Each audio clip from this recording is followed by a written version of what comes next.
Hello good morning friends, कैसे हैं आप सब। तो फ्रेंड्स, आजकल दिल्ली का मौसम काफ़ी अच्छा हो रखा है। आई थिंक आसपास के एरिया का भी यही होगा। पहाड़ों में भी ऐसे ही हो रहा है, बारिशें हो रही हैं, तो बहुत ही सुंदर सा, बहुत ही प्यारा सा मौसम हो गया है।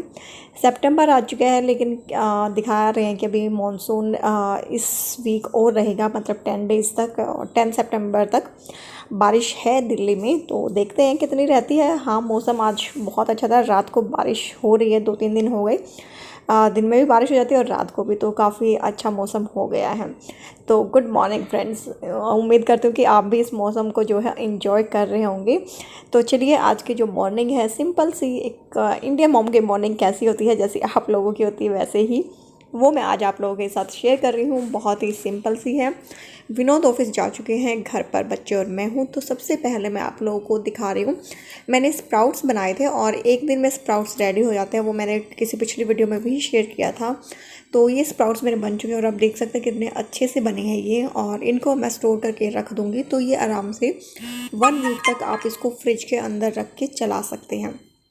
वैसे रिकमेंडेशन यही होती है कि जो बारिशों का मौसम होता है ना, उसमें आप ज़्यादा दिन तक ना रखो, लेकिन आप फ्रिज में रख दोगे इनको और जितना यूज़ करना है उतना बाहर निकाल लो, तो ये इजीली 1 वीक आपका चल जाएंगे। तो मैं इनको स्टोर करके रख देती हूँ, क्योंकि ज़्यादा मैंने बनाए हैं तो स्टील के डिब्बे में मैं इसको रख देती हूँ। अदरवाइज़ जो मेरा ग्लास कंटेनर होते हैं उसी में मैं स्टोर करके इनको रखती हूँ। मलाई मेरी बहुत टाइम से इकट्ठी हो रखी थी, बहुत टाइम से, मतलब आई थिंक ये जो मलाई है 2 वीक की मेरी मलाई है। तो इसका मुझे मतलब टाइम मिल ही नहीं रहा था घी बनाने का। तो मैं एक यूट्यूब पे ना सर्च कर रही थी कि घी ईज़िली कैसे बना सकते हैं। मतलब मलाई के साथ हम इस कढ़ाई में बनाते हैं तो हमें पता ही है, लेकिन इसमें टाइम लग जाता है। मैंने भी आप लोगों के साथ शेयर किया था कि मैं किस तरह से बनाती हूँ। तो 2 वे से हम बना सकते हैं। एक तो मलाई को एज इट इज़, जैसे मैंने दिखाया आपको, कढ़ाई में डाल के इस तरह से बना सकते हैं।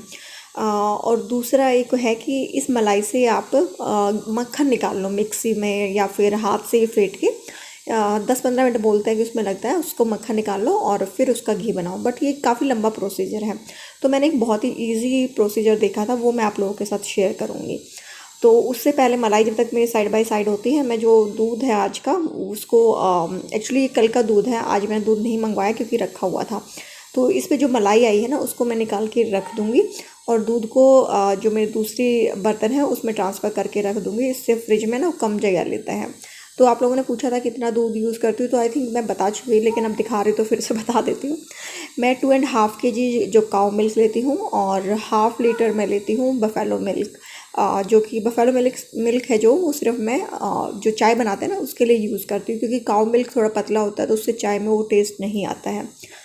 और जब बफेलो मिल्क ख़त्म हो जाता है तो काऊ वाले से काम चलाना पड़ता है जब चाय ज़्यादा बन जाती है। लेकिन मोस्टली मेरा 1/2 लीटर में काम चल जाता है। डेली 1/2 लीटर जो दूध है मेरा जो है उसके लिए यूज़ होता है चाय के लिए।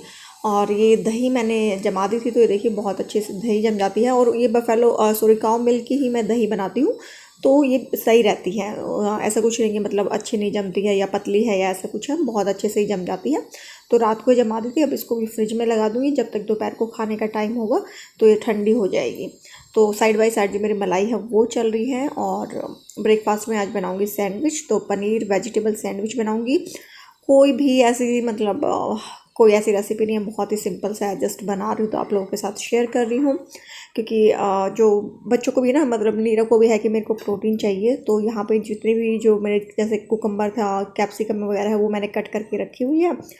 उसमें ग्रेटर में कर लिया था, ग्रेटर कह रही हूँ, वो जो होता है ना हाथ वाला पीसन का, उसमें कर लिया था मैंने चॉपर में। और अपनी जो मलाई है, इसको प्रॉब्लम ये रहती है कि इसको अगर हम छोड़ देते हैं ना तो नीचे लग जाती है इस वाले प्रोसेस में। तो मैं अपना जो सैंडविच है वो भी बना रही हूँ। मैं साइड बाय साइड मेरे दिमाग में चल रहा था कि जो मैंने यूट्यूब पे देखा, तो क्या उससे सच में घी अच्छे से बन जाता है। मैंने देख तो लिया, लेकिन मेरा मतलब मन नहीं हुआ कि मैं उस तरीके से घी बनाऊँ। मुझे लगा कि नहीं, जिस तरीके से मैं बनाती हूँ ना वैसे ही बनाती रहूँ, तो इसलिए मैंने मलाई को रख दिया है। और साइड बाय साइड में अपना जो सैंडविच है ना वो भी बना रही थी, और मेरे माइंड में चल रहा था कि उससे बनाऊँ कि इससे बनाऊँ मैं काफ़ी देर तक मतलब जब तक मैं सैंडविच बनाना मेरे दिमाग में वही चीज़ें चलती रही कि ऐसे कैसे हो सकता है कि इतना ईजिली घी बन जाए। तो इसलिए मैंने ना अपने अपने तरीके से ही मैं बनाती रही और अपना जो काम है वो करती रही। तो मैंने यहाँ पे ना पनीर ले लिया है और पनीर को मैं हाथों से ही तोड़ रही हूँ, क्योंकि थोड़ा सा अगर उसमें कद्दूकस में करोगे ना थोड़ा सा टाइम लगता है, लेकिन हाँ कद्दूकस करके अगर आप सैंडविच बनाओ या जो पराठा बनाओ पनीर का तो बहुत अच्छा बनता है, जबकि हाथ से तोड़ने की बजाय मतलब उससे अगर करोगे तो बहुत अच्छे से बन जाता है। लेकिन वही होता है ना, आलस कर जाते थोड़ा सा, तो मैंने भी आलस कर लिया और हाथ से ही मैं इसको जो पनीर है ना उसको तोड़ रही हूँ। तो मैं ये परी के लिए बनाएंगे हम जो कोर्न सैंडविच है वो ट्राई करूँगी पहले उसको ये वाला ही देने का, अगर वो खाएगी तो ठीक है, फिर अदरवाइज़ उसको मैं पनीर सैंडविच दूँगी, सॉरी कोर्न सैंडविच दूँगी अपने और नीरव के लिए मैं यही बनाऊँगी। तो यहाँ पे मैंने उसको कद्दूकस कर लिया है और जो बाकी जैसे खीरा है, प्याज, टमाटो और कैप्सिकम है उनको जो है चॉपर में मैंने पतला पतला चॉप कर लिया। तो मैं थोड़ा सा पनीर एक्स्ट्रा रखूँगी और अपने लिए मैंने एक्स्ट्रा निकाल दिया है, क्योंकि मैं इसमें कुछ भी नहीं डाल रही हूँ, सिर्फ नमक और मिर्ची डालूँगी, बाकी थोड़े से जो नीडल का बनाऊँगी इसमें मसाला वगैरह है वो मैं ऐड कर दूँगी। और बच्चों की डाइट में प्रोटीन ज़रूर इंक्लूड करें। अगर आप वेजिटेरियन हैं तो पनीर या सोयाबीन वगैरह उसको ऐड करें, दालें ऐड करें, और नॉन वेजिटेरियन है तो फिर उनके लिए तो बहुत सारे ऑप्शन हैं। जैसे हम वेजिटेरियन हैं लेकिन नीरव तो नॉन वेज भी खा लेता है, तो मैं अब उसका ट्राई कर रही हूँ कि उसको डेली 3 दिन उसको नॉन वेज खिलाऊँ और बाकी वेज खिलाऊँ। तो ये सबकी अपनी चॉइस है, ऐसा कुछ नहीं है कि मतलब कोई फोर्स है या उसी में होता है या ऐसा है, आपकी पसंद के ऊपर है। हम नहीं खाते तो नहीं खाते, लेकिन अगर हम बच्चों को खिला सकते हैं तो इट्स ओके, सबकी अपनी पसंद होती है ना वैसे ही। तो बच्चों के लिए मैं थोड़ा सा एक्स्ट्रा चीज़ें हैं वो डालूंगी। तो यहाँ पे मैंने कॉर्न बॉईल करके रखे हुए थे वो भी मैंने निकाल लिए हैं। और यहाँ पे ना एक ट्रिक आपको बताती हूँ, आप जैसे किसी फ्रिज में कुछ ऐसा इन जार में अगर कुछ रख देते हो ना, तो फ्रिज में रख के ना इसमें थोड़ी सी गैस बन जाती है, तो वो खुलने में बहुत मतलब दिक्कत करती है। कई बार मेरे साथ काफ़ी हो चुका है। तो एक बार ऐसे हुआ था कि वो मेरा ना खुला ही नहीं था वो जार, और मैंने अपने ऊपर नीचे सबसे खुलवा लिया था, किसी से खुला नहीं। फिर मेरे सबसे नीचे वाली आंटी ने बताया कि जब भी आप फ्रिज में ऐसा कुछ रखो तो उसको थोड़ी देर बाहर रख दो, फ्रिज से 5-7 मिनट पहले निकाल के उसको बाहर रख दो और फिर खोलो तो वो ईजिली खुल जाता है, क्योंकि उसमें कुछ गैस वगैरह बन जाती है।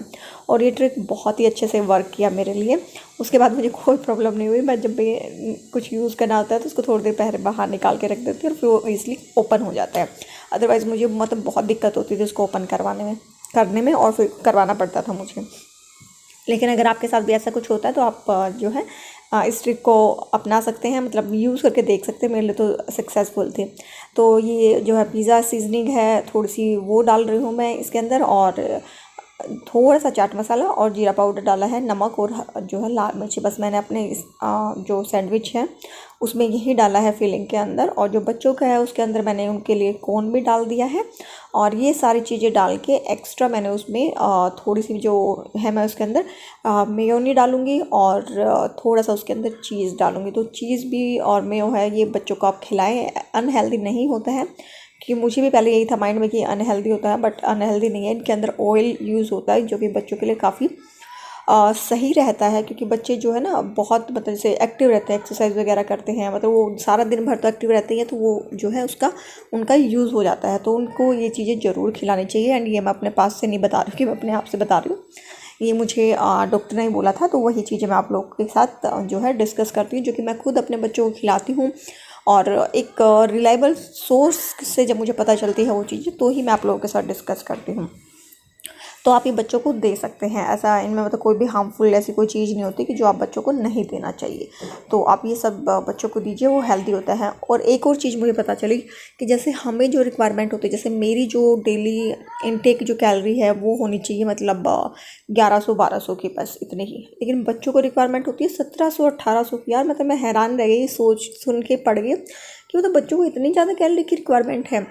जबकि नीरव अभी 13 साल का है, तो उसको कम से कम 1500 से लेकर 1800 की कैलोरी जो है इनटेक उसका डेली का होना चाहिए, और मेरा सिर्फ 1100 से 1200। तो बच्चों को मतलब कितनी ज़्यादा एक्स्ट्रा कैलोरी की रिक्वायरमेंट होती है ना, लेकिन बच्चे खाते नहीं हैं तो कहाँ से मोटे होंगे।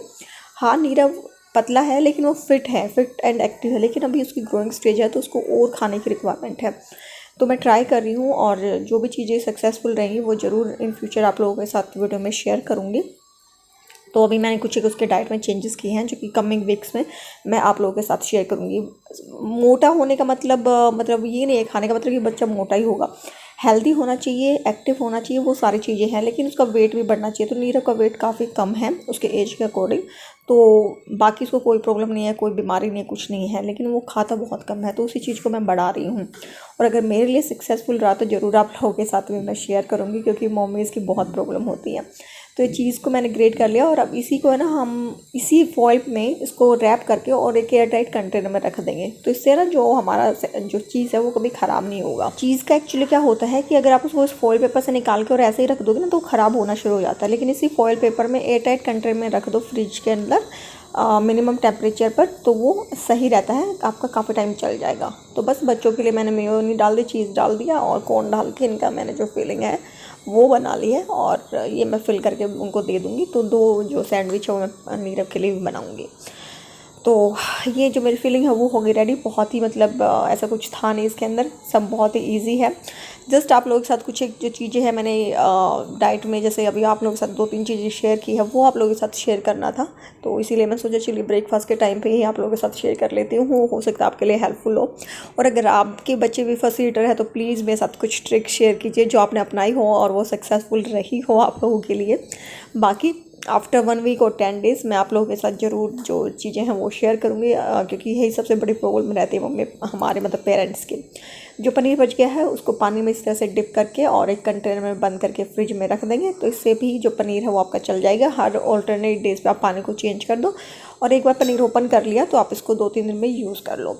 तो यहाँ पे है वो ट्रिक जो कि मेरे माइंड में चल रही थी।